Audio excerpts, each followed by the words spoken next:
Welcome back to this part 2 of the index finger.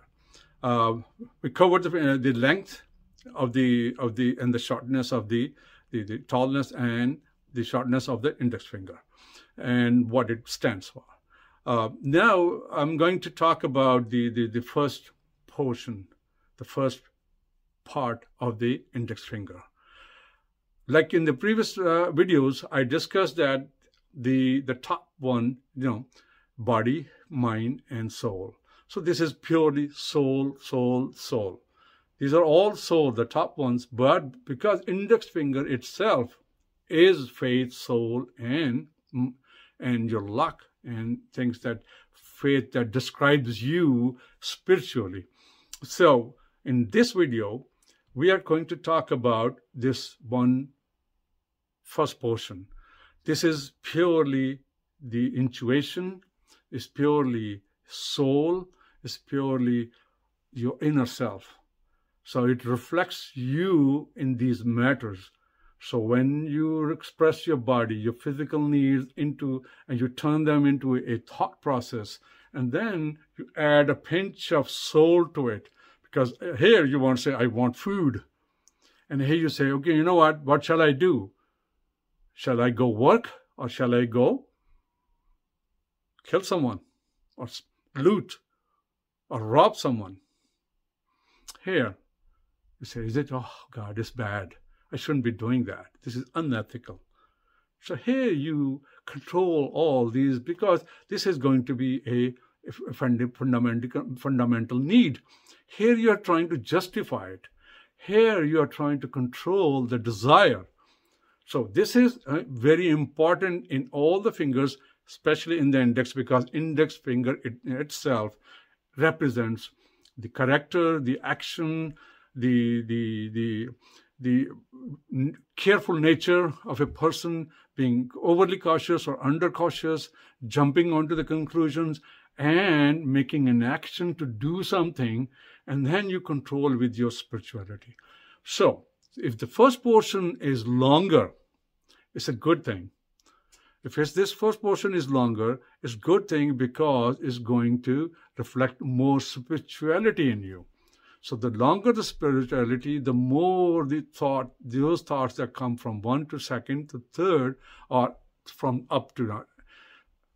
In discussions, in education, in logic, this is always the first part, 2nd part, 3rd part. But when we go upward from the body in explanation, then this is the last thing because it's going upward. So the spirituality will define you, how you tackle all your instincts. It's your religion, your faith, what you believe in, where you came from, who are your parents, who are your siblings, what is your family, what are you made of, what is your education. Are you a very religious person? Are you a non-religious person? Are you more worldly or maybe atheist, for example? So it's going to define that. Just the length itself is not enough, but it's an indication that you are your inclination is towards spirituality, intuition. So because we discussed that the last portion, which is the first portion of the finger, each finger, is intuition, because the shape of the hand, when we discussed, we said, okay, the more you go upward and it gets narrow and hollow, and it becomes conical, and on the top, if it's round, it's more spiritual. So now you have a finger, first portion, which is tall, bigger than the normal. For example, if this was 1 inch, this was 1 inch, or 1 centimeter, 1 centimeter, and this was 1.5 centimeter or 2 centimeter, or whatever. So it's much longer than these two. Slight difference is slight pinch of salt or of spice. But if it's really compared to rest of the fingers parts, if it is really a bigger part, then you definitely have a longer spiritual or intuitive part. So now, after deciding that this is a spiritual part of it, or you're intuitive, or you are spiritually or ethically or in your fundamental beliefs, you are more expressed by them. So you are expressive, more expressive through your spirituality. So you will be seen as a person who is always talking about, oh, don't do this, this is wrong, God doesn't like it, or those kind of things that you tell people. You're inclined towards more spiritualities. So that's where it's going to define you. So we discussed that, when this top portion, because it's intuitive, so your ideas, any idea about other people, what they think, what they act, like, if I say, okay, so you all of a sudden you say, why did he do that? Why did he did like that, or, made such gesture? So intuitive people can get to the bottom of that kind of a gesture or talk or any idea that is expressed to them. So they are intuitive. They will usually very accurate about it. Okay, so if it's spirituality, then they will be more spirituality. They can be like gurus, saints, some kind of, spiritual leaders who can actually pinpoint people's problems. They can look into it and then they tell them that, and people are gathered around them because they can get to their soul. On the other hand, if it's short, so tall, small, and tall. So this is a band. We always say band, small, medium, large. So we have three sizes. So now we are talking about, we already talked about the large size and the medium. Medium is just between the two. So I'm going to talk about the small. The small size is going to be a not so good personality. It's going to be a person with more, a person with who is always praying into things, doesn't trust you much. He doesn't trust people. He will give you an assignment, or he or she will give you an assignment, and then they keep an eye on you. Or you're just passing by, they will look at you and say, what, something is going on. They always have distrust in other people. They're kind of, short in their beliefs. They're kind of short in everything that they do. That makes them appear to be kind of a mean person. That's not the right word. But again, I don't know what else to use. But kind of a meanness, if you have this, or someone has this one, the person is going to show the smaller side of personally, no person is good or bad. It's just how you express yourself, how you trust. You could be coming from an environment. That environment maybe is like that. For example, if you are in an intelligence, intelligence agency, so your job is not to trust anybody.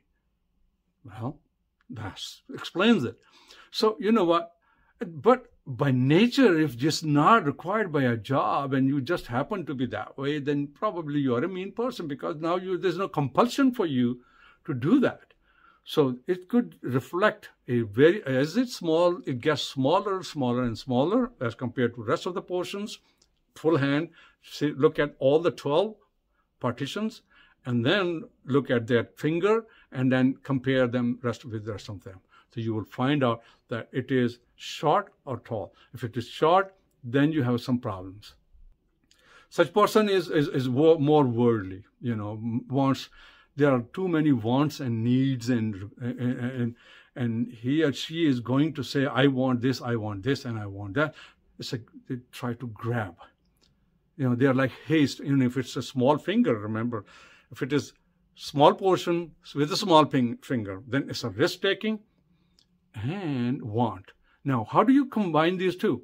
Okay, how do you combine these two? A small finger, which means you take risk, a heavy, big risk, and then you want something. So that could put you in a situation where you could be taking something without permission, without asking, because you just want it, and you say, okay, who's watching? Nobody. Okay, there's no camera. Grab it. That could happen. So it all depends on the size of your finger, the size of the portion, plus rest of the things. Never, again, warning, never ever make a judgment by itself. Always look at the rest of the testimonies. If you are coming to me and asking me, okay, this is someone's finger, this portion, finger is small, this portion is small, and so and so is a thief, I'm not going to believe you, because this is just merely one thing under circumstances. But you have to explain the circumstances as well. You know what? Is it background? Is it education? Is it upbringing? Is it just the shape of the finger? Is the mentality, or you're born that way? So this all has to be. And the result is these people have nothing with them. They usually end up losing everything. They end up, it's like a liquid. It comes this way and it's sand in a hand. So just you try to hold it on, it doesn't hold. So because their hastiness, they're not putting up the real thought and brain and soul and all those things, the ingredients that are required to make a good judgment, that they lack it. That's why they don't have anything. So their desire keeps on growing because they keep on losing. So that they hold on much longer. They hold on to everything, the thought, the materials and all that. So they become really selfish. So with that, it's not done. The next lesson is already 11 minutes. So I'm going to talk about the rest of it in the next video.